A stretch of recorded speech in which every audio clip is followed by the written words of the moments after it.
Bismillahirrahmanirrahim. Assalamualaikum warahmatullahi wabarakatuh. Selamat pagi, siang, sore, dan malam rekan-rekan semua.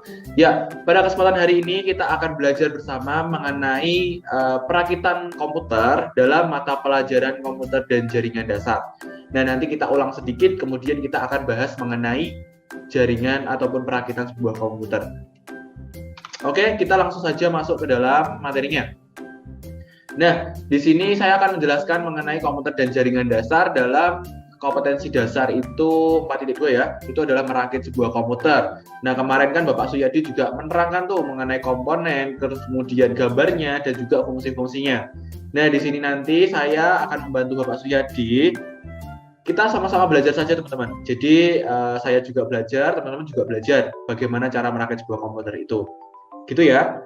Oh ya, mungkin di sini kita itu belum berkenalan. Nah, di sini adalah saatnya berkenalan terlebih dahulu sebelum kita masuk kepada materinya. Ini nama saya adalah Ivan Destia Aditama dari Studi Program Informatika Engineering Innovation, yaitu adalah Pendidikan Teknik Informatika dari University of Muhammadiyah Surakarta untuk melaksanakan PPL dan membantu Bapak Suyadi dalam pembelajaran pada waktu ini, seperti itu. Kemudian untuk expertise saya itu saya suka di bidang web, kemudian animation, computing, dan desain, karena basic saya sendiri itu adalah dari multimedia, dulu saya dari SMK, seperti itu. Di sini saya menggunakan buku panduan ataupun modul dari Kementerian Pendidikan dan Kebudayaan Republik Indonesia tahun 2013, yaitu diperuntukkan untuk SMK kelas 10. Ya, sebelum masuk ke dalam materi pembelajaran ini, terlebih dahulu kita memberikan sebuah motivasi kepada diri kita sendiri. Nah, di sini saya akan coba bacakan, pembelajaran itu tidak didapat dengan kebetulan, ia harus dicari dengan semangat dan disimak dengan tekun. Nah, di sini teman-teman sebagai pelajar ya, di sini teman-teman sebagai pelajar itu harus tetap giat dalam belajar, karena bagaimanapun teman-teman itu masih belajar. Mungkin dalam aktivitas luar, teman-teman mungkin membantu orang tua, ataupun mungkin bekerja, itu tidak ada salahnya, tetapi fokus utama kita masih muda seperti ini, kita harus tetap semangat belajar, apalagi kan teman-teman juga masih kelas 10, jadi kita harus semangat dalam belajar, seperti itu. Nah, tujuan pembelajaran hari ini, nah teman-teman di sini setelah belajar mengenai materi ini, diharapkan teman-teman itu mampu mendeskripsikan serta menjelaskan bagian-bagian dari komponen komputer, terus kemudian mampu menentukan spesifikasi tuh komputer sesuai dengan kebutuhan pekerjaan, misal ya dalam kantor. Nah, kantor itu spesifikasinya kira-kira apa sih? Atau mungkin dalam kebutuhan pekerjaan di warnet gaming. Nah, itu kebutuhannya seperti apa? Nah, tentunya itu kan pasti beda. Mungkin dari spesifikasi, terus kemudian dari merek, dan juga dari harga atau cost-nya itu sendiri. Nah, kemudian yang ketiga yaitu adalah peserta mampu menentukan langkah-langkah perakitan. Jadi mulai dari pemasangan misal power supply sampai dengan menutup casing, itu teman-teman harus tahu langkah-langkahnya.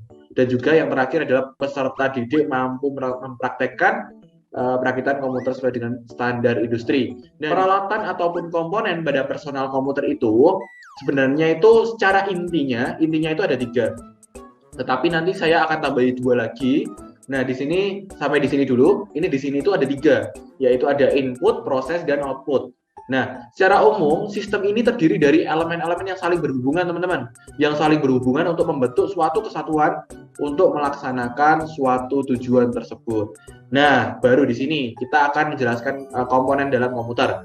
Nah, komponen dalam komputer itu kan benar banyak ya. Banyak, mungkin dari kabel, mungkin motherboard, dan lain sebagainya. Tapi cara intinya itu ada 5. Tadi kan ada 3, terus saya tambahi menjadi 2 lagi. Jadi totalnya ada 5.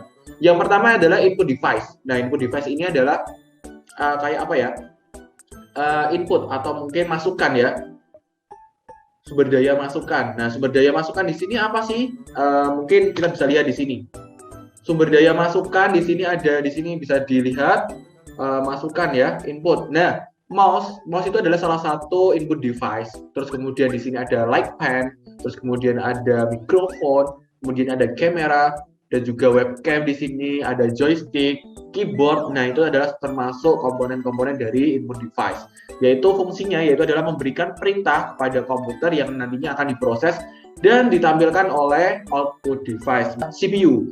Nah, mungkin teman-teman di sini ada yang sering salah mengartikan apa itu CPU. Nah, CPU itu sebenarnya adalah bagian atau mungkin komponen dari komputer yang paling penting.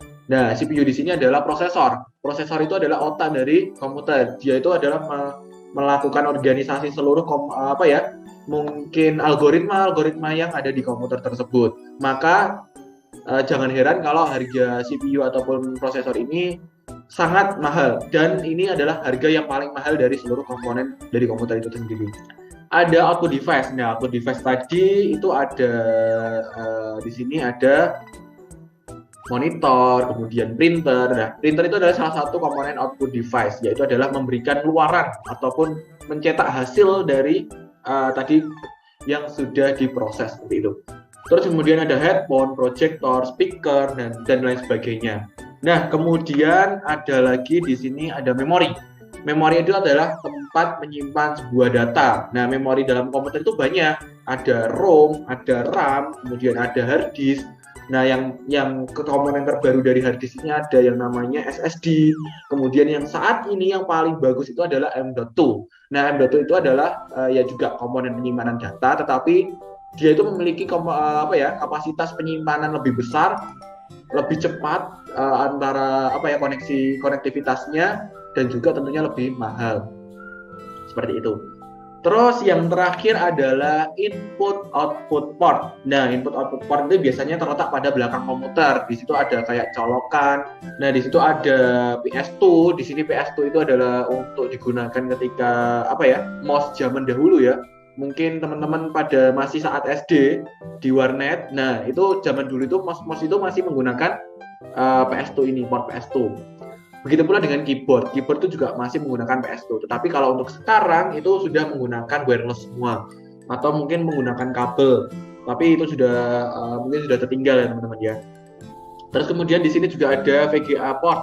VGA port itu juga sekarang sudah diperbarui dengan adanya HDMI seperti itu.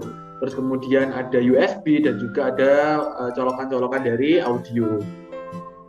Nah, baik. Untuk saat ini kita akan melakukan sebuah praktek perakitan komputer dengan menggunakan sebuah aplikasi game edukasi. Nah, di sini teman-teman ya, meskipun kita tidak dapat bertemu secara langsung dan juga melakukan praktikum secara langsung, tetapi paling tidak kita tahulah bagaimana cara dan juga urutannya seperti itu. Nah, yang pertama kita lakukan adalah downloading ataupun mendownload sebuah aplikasi yang dinamakan di sini ada IT Essential Virtual Desktop.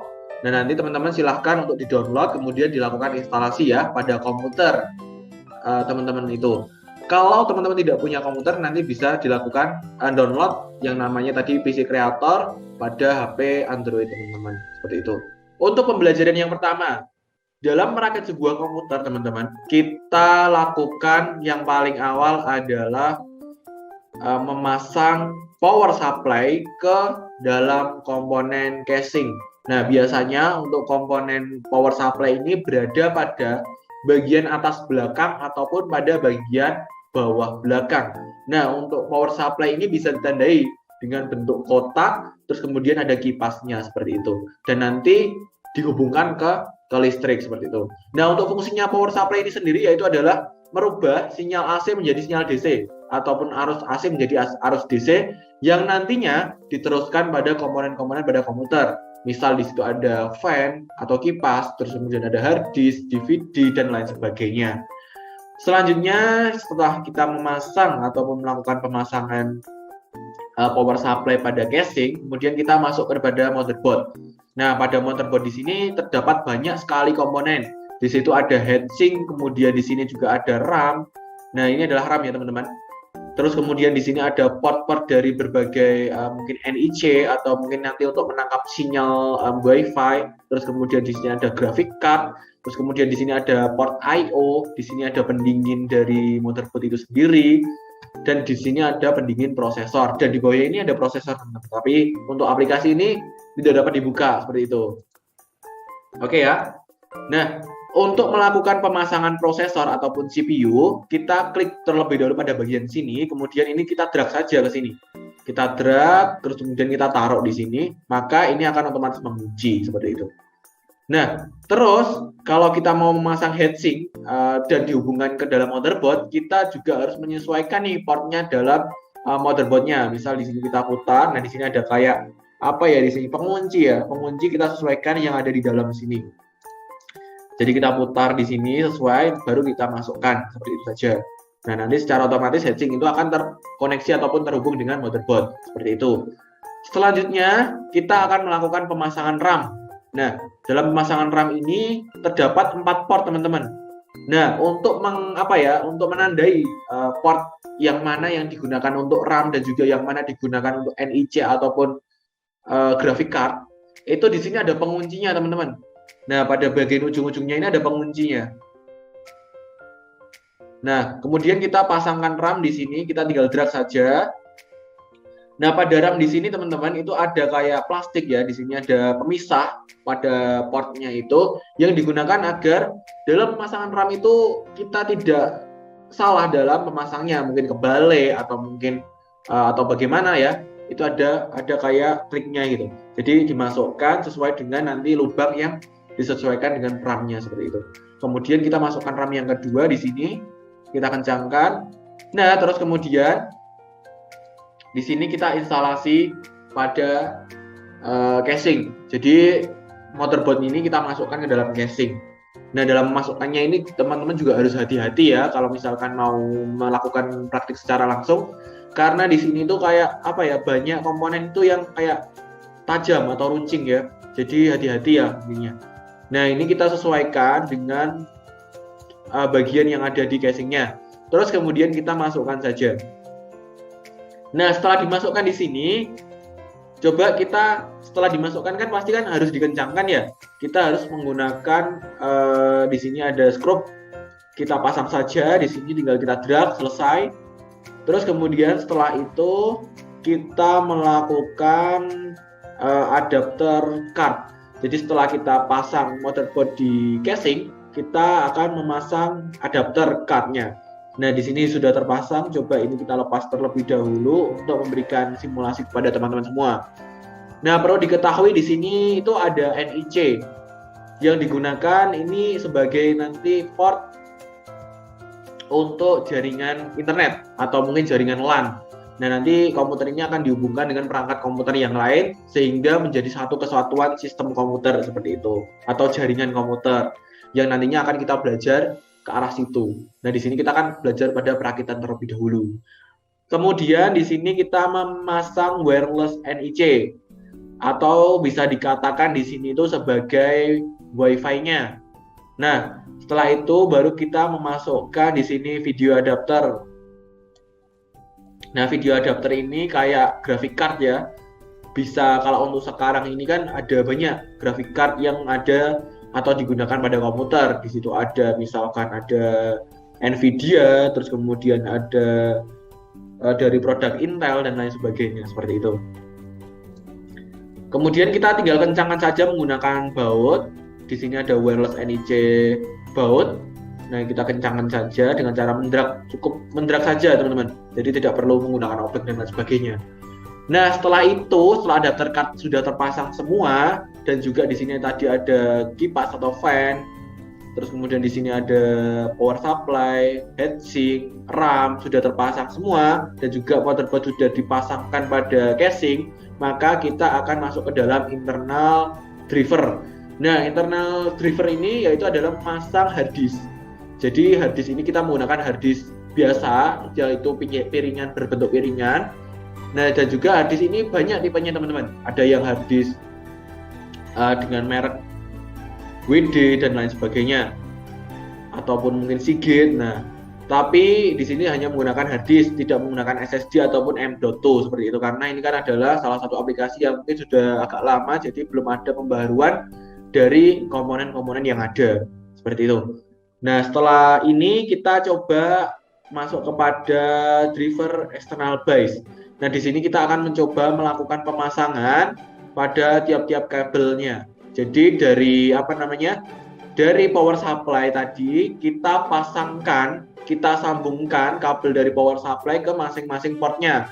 Misal di sini dari sini masuk ke sini ya, kita tentukan terlebih dahulu kancingannya di mana. Kita putar ke arah kanan lagi. Oke, kita masukkan di sini. Nah, ini biasanya digunakan pada komponen motherboard sebagai arus listriknya. Nah, kemudian untuk arus listrik utama dari power supply ke motherboard yaitu adalah di sini. Yaitu adalah komponen dengan adanya 20 titik ya, 20 titik ini. Kemudian kita pasangkan saja. Kalau belum pas maka tidak akan bisa terpasang pada motherboardnya. Nah, setelah sudah kita tancapkan, kemudian di sini ada SATA. SATA ini dari motherboard kita hubungkan ke hard disk, itu ke disket ya sepertinya, karena ini masih menggunakan disket. Kemudian yang kedua di sini kita hubungkan ke DVD. Terus kemudian di sini ada perkabelan di sini dengan kita hubungkan arus listrik dari power supply itu ke DVD. Nah, kita masukkan, kemudian di sini kita masukkan listrik dari power supply ke hard disk seperti itu. Oke, nah kita tinggal masukkan saja seperti itu. Oke, untuk langkahnya itu sudah selesai. Sebenarnya teman-teman ada satu lagi, di sini ada SATA. Nah, SATA ini digunakan adalah untuk transfer data dari hard disk ke motherboard seperti itu. Nah, seluruh komponen sudah selesai. Oh, ini ada satu lagi, di sini ada kipas. Kipas coba kita hubungkan ke port penyambungnya ya. Kita sesuaikan coba di sini. Nah, kita cukup masukkan saja seperti itu. Oke, untuk komponen di sini internal cable sudah terpasang semua. Kita lanjutkan kepada external cable. Nah, untuk external cable di sini teman-teman hanya cukup memasangkan berbagai kabel yang ada di luar. Nah, di sini ada kabel yang digunakan untuk PS2, terus kemudian ada kabel power, ada kabel VGA, ada kabel mungkin buat LAN dan lain sebagainya. Nah, ini coba kita lepas terlebih dahulu. Nah, langkah awal yaitu adalah kita memasangkan kabel VGA. Nah, kabel VGA kita pasangkan di sini. Oke, kita pasangkan saja. Nah, ini kita harus sesuai ya teman-teman. Jadi dalam pemasangan ini kita harus mencocokkan port yang ada di sini dengan konektor yang akan kita tancapkan. Oke, kita tinggal masukkan saja dan kita kencangkan dengan memutar baut yang ada di kanan kirinya itu. Terus kemudian kita masukkan, coba di sini ada keyboard, kita hubungkan pada bagian ungu di sini. Nah, ini adalah komponen dari PS2. Nah, ini untuk pemasangannya agak sedikit rumit karena bagiannya ini adalah kecil ya. Tetapi kalau untuk keyboard dan juga mouse pada saat ini itu kita sudah menggunakan USB dan bahkan menggunakan wireless konektor. Jadi tanpa menggunakan kabel seperti itu. Nah, di sini juga bisa lihat kita mouse-nya itu bentuknya seperti ini dengan merek Logitech. Terus kemudian view-nya kita juga bisa lihat dan ujungnya ataupun port-nya penghubungnya itu kita dapat lihat juga. Nah, ini kita juga masih menggunakan PS2. Kita hubungkan saja. Oke, kita stop di sini. Kita paskan dan kita pasang. Seperti itu dan selanjutnya ya. Di sini ada USB. USB itu biasanya ini kita menyambungkan ke printer bisa atau ke komponen-komponen yang lain. Nah, kita cukup paskan saja di sini teman-teman. Dari putih-putihnya itu kan kita sesuaikan saja seperti itu. Kemudian kita tancapkan dan juga di sini adalah kabel Ethernet atau kabel LAN. Nah, ini kita hubungkan nanti misal ke router ataupun mungkin ke access point yang ada di rumah kita seperti itu. Nah, ini kita pasangkan saja, kita pasangkan terlebih dahulu baru kita pasangkan. Kemudian ada wireless antena di sini. Nah, di sini ada wireless antena, kita pasangkan saja wireless antenanya, yaitu untuk fungsinya untuk menangkap sinyal WiFi. Dan juga yang terakhir yaitu adalah kabel power yang dipasangkan pada bagian power supply pada komponen komputer. Nah, mungkin itu adalah bagian-bagian dari komputer dan bagaimana cara melakukan instalasi secara singkatnya itu ya. Jadi teman-teman, saya harap dengan adanya virtual essential IT ini, teman-teman dapat memahami bagaimana cara melakukan perakitan komputer ya, secara singkat dan lebih paham. Oke, kemudian pada kesempatan hari ini saya akan memberikan sedikit kuis untuk teman-teman ataupun mungkin tugas pada hari ini, yaitu teman-teman saya minta untuk membuat ataupun mengerjakan sebuah post test, yaitu dengan menggunakan link yang ada pada bagian ini. Nanti linknya itu akan saya share pada Google Classroom ya. Ya, baik, terima kasih. Mungkin itu saja yang dapat saya sampaikan. Saya mohon maaf bila mana ada salah kata maupun perbuatan yang kurang berkenan di hati rekan-rekan semua. Dan bila mana ada kesulitan ataupun ada kendala, silahkan ditanyakan kepada saya melalui WA group ataupun mungkin person WA ya. Mungkin itu saja teman-teman, terima kasih. Mohon maaf bila mana ada salah kata, tetap semangat belajar, jaga kesehatan. Di rumah saja, jangan main-main terus ya. Tetap membantu orang tua juga di rumah. Sekian, terima kasih. Wassalamualaikum warahmatullahi wabarakatuh.